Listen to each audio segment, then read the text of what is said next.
The Annie E. Casey Foundation has released its 2016 Kids Count Data Book, an annual report on the well-being of children across the nation.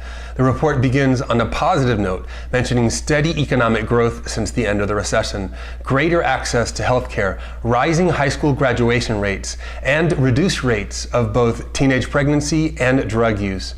But the good news ends there. While more affluent families have rebounded since the end of the recession, the child poverty rate remains stubbornly high, mainly due to stagnant wages. A full 22% of American children continue to live in economic insecurity, and researchers cite figures that show how families need an income twice the federal poverty level just to make ends meet. This is especially troubling considering the decades of research that links childhood poverty to diminished health and cognitive development, as well as increased emotional and behavioral issues. Children from low-income families face a growing opportunity gap, including college affordability and a sharp decline in jobs for high school graduates that offer middle-class wages. Family income is now more highly correlated with college completion than with academic ability. In other words, low-performing, high-income kids are more likely to obtain a college degree than high-performing, low-income kids. The report underlines the continued racial inequities that have become part of our nation's legacy, increased residential segregation, disparities in school resources,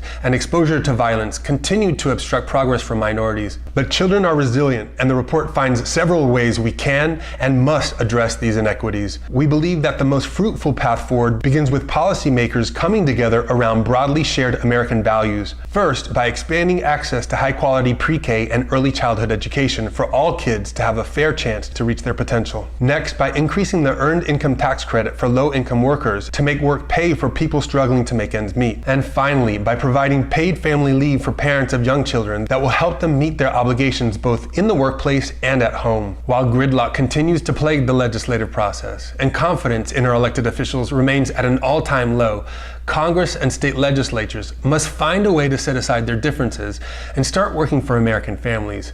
This has been From the Desk of. I'm Enrique Beloira.